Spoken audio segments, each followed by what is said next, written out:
Valentine, good morning to all our viewers, listeners out there. Welcome to Business Express. Good to be here. Yeah, good to be here. The hump day of the week is going to be exciting. Send messages to WhatsApp 0809444091. You can join on YouTube. We're streaming live. Join the conversation by sending a message on that platform. Or to find us, type in the search box Smooth FM Lagos. Subscribe, share with your friends, and watch. All right, there's a lot going on. My initial big news was President Buhari requesting more money from the National Assembly. We'll get to that. Also, the Central Bank Governor of Nigeria, that is Gordon Emefiele, making an announcement at the Chartered Institute of Bankers of Nigeria 14th Annual Finance Conference, which is about how the financial sector can build up the economy. I think that's the theme. He made an announcement about to establish a Nigerian International Financial Center. We'll get to that in a second. But I have to, first of all, start with Chimamanda Adichie and Angela Merkel. They were at I don't know how to pronounce this thing, the Dusseldorf Schauspielhaus or something. It's a theater, massive theater in Dusseldorf in Germany. They had this meeting with two other ladies, all female panel. One of them was an entrepreneur, one of them was a journalist. All the headlines are talking about politics and fashion and feminism, but there was one particular segment of the discussion where they each got to ask each other questions. And Chimamanda, bless her heart, she asked Angela Merkel about the Siemens. By the way, it's pronounced Siemens with a Z. That's how the Germans pronounce it. That's the conglomerate that does power, gas, and all these other things. She asked Angela Merkel, said, Angela Merkel, in 2019, our president Buhari, I think he went to Germany. I think Merkel even came to Nigeria. There was a big announcement that Nigeria had signed a memorandum of understanding with Germany, and okay, so you're playing the clip now, so folks can see a clip of at the Dusseldorf Schauspielhaus. I think that's how you pronounce it. Yeah. And essentially, she asked her about the electrification deal. Siemens was supposed to provide, the amount of megawatts was supposed to climb until 2023, I think, or beyond, or 2024, 2025, where we get to about 23,000 megawatts or something to that effect. And she asked her, we're all excited about this. Remember the late Abba Kyari, Buhari's chief of staff, traveled to Germany. He passed away from COVID, but it was a deal that he had been working on. So she said, look, 2 years, what happened? What happened to the deal? And Angela Merkel says, well, I have to go and ask Siemens what happened. But to my knowledge, Nigeria was demanding about 50% local content. And there was also funding issues. And then she mentioned a deal that didn't go through in Ghana because of local content. So apparently, at least what she was like, look, an investor is coming into your country. It's an electrification deal, but you are demanding that there's up to a 50% or 40 to 50% quota for local content. She's like, look, and this was key. She said, you don't have the industrial base, the expertise to be able to make those kind of demands. And I thought that was very interesting. Also, she talked about funding. So if you think about it, when last did you hear about the Siemens deal? This massive electrification deal that was supposed to bring, power to the country. It's just disappeared. Like I remember years ago, I used to call this country the not federal government of Nigeria, federal government of announcements. Like we love making announcements, but nobody's followed up. And Chimamanda just brought this up on a forum where. And normally, and think about this, when you think about a bunch of women sitting together, and this is when she talked about feminism, she talked about changing this narrative where I don't expect to read headlines where they're just talking about fashion and feminism. They can talk about power and electrification and economics and business. And so I thought that was very interesting. It's on social media trending. They took out that particular clip where she asked about, we need to ask our government, what happened to the Siemens electrification deal? What the MOU was signed? What happened? It's a key question to ask. And thanks to Chimamanda for raising these pertinent points, because it's one thing to be invited to a forum where you have world leaders seated or very powerful and influential people in terms of government. And it's another to grab the opportunity to ask the critical questions and not really, self-serving, which is what I admire about the, the advantage you took. Thank you for that. Yeah, man. All right. So other news, the other big news is that President Buhari has written to the National Assembly. He initially had a proposal 2018 through 2020 external borrowing. Which was approved in June, or was it July? Yeah, it was July that the Senate approved it, where he was asking for $8.3 billion and then 490 million euros. This was supposed to assist with deficit plugging.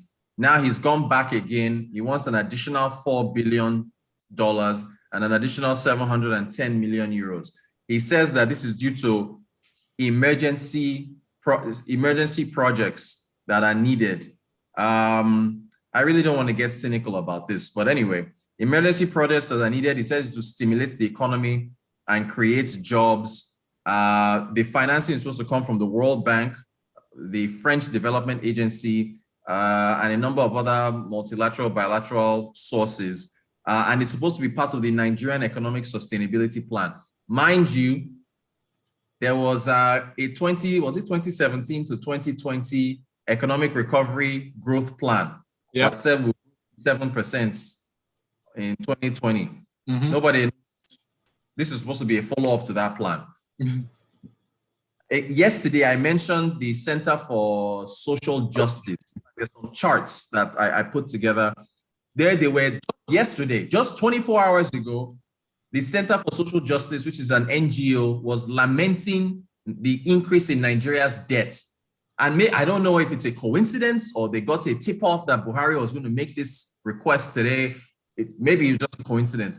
But here he is requesting more money. For more, and yeah. I don't want to say it, but when you're this close to elections and you've got this emergency request for more money, I worry. I worry because Valentine, whoever comes into this, the next person that's going to lead this country, the sheer amount of debt. I mean, where's the dollar now? 550 yesterday. Anyway. This morning, I won't be surprised if it climbs up to 560, but that's just speculation. And then that's just the parallel market. So it's just, do you think, speaking of which, do you think banks can, take care of the dollars that's needed by people? Do you think banks are capable enough? Do you think CBN will be able to pump in enough? I spoke with someone yesterday, one of our listeners, who requested money to pay for his son's school fees overseas, and he got it. He got it at 411 or 412. So if you bring your documents forward, you will get it at the official rates, which you can check on FMDQ. So 411, 412. But again, it's specific and it's capped. So it's specifically PTA, personal travel allowance. You got to show your visa, got to show your tickets, business travel allowance. What now? Medical services, school fees. Yes. Yeah. So thanks. Now, look at this. This is debt servicing. Debt capital expenditure in the last 5 years is at 11.9 trillion. Now 11.6. Sorry. Debt servicing versus capital expenditure. You can see capital expenditure 8.3 trillion. It is lower than debt servicing. Yeah. Public stock has climbed.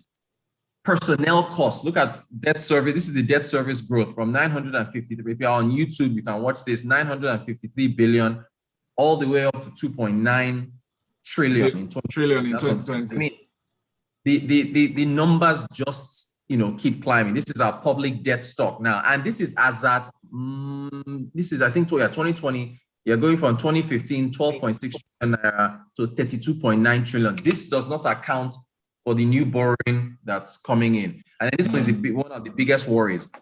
Personnel costs as a percentage of recurrent non-debt expenditure. So your recurrent expenditure that has not have anything to do with debt. Yeah, it's for this projected to climb up to 67.9%. So almost 70%, almost 70 naira out of every 100 naira that you spend on recurrent expenditure is going to paying salaries and overheads, And we mentioned this yesterday as a strong point. Yeah, you did. You did mention it yesterday. So look, anyway, let me quickly get to this other big news. Yeah, here's the closing statement. It says, finally, the fixation of the federal government on debt as ratio of GDP is outdated and has no relationship with Nigeria's current economic realities. It said the size of the GDP is not used in debt service and payment. A situation where a greater part of the GDP is not contributing to taxation and government revenue calls for great caution in using the usual debt GDP semantics. Yeah, so just to explain that, Minister of Finance and Zainab Ahmed, a number of the DMO, they like talking about debt to GDP, where, okay, it's about 19%. But that's not what you should be using. You should be using debt service to revenue. That is, how much are you spending on servicing your debts versus how much money are you bringing in revenue from oil or whatever. And exactly. That's where you get, what was it? Last year was 90-something%. So almost all of your revenue is going towards servicing debt. You have a deficit of 5.6 trillion and you're borrowing and putting more pressure on future generations. So that's why they say stop using debt to GDP. So anyone that's listening to this program, anybody that tells you about Nigeria's debt to GDP, just, squint your eyes and, don't, it's debt service to revenue. That's what we should be using. Very, very quickly. Yeah. Central Bank wants to establish a Nigerian International Financial Center. They're going to establish this over the next 12 months, and it's supposed to be driven by technology and payment system infrastructure. Central Bank Governor Gordon Emefiele disclosed this at the ongoing Chartered Institute of Bankers of Nigeria conference, which is started yesterday. I think it continues today. So It's supposed to be a gateway for capital and investment to come in unhindered into the country. So that was the announcement that he made. So it's supposed to be pretty big as far as investment coming in.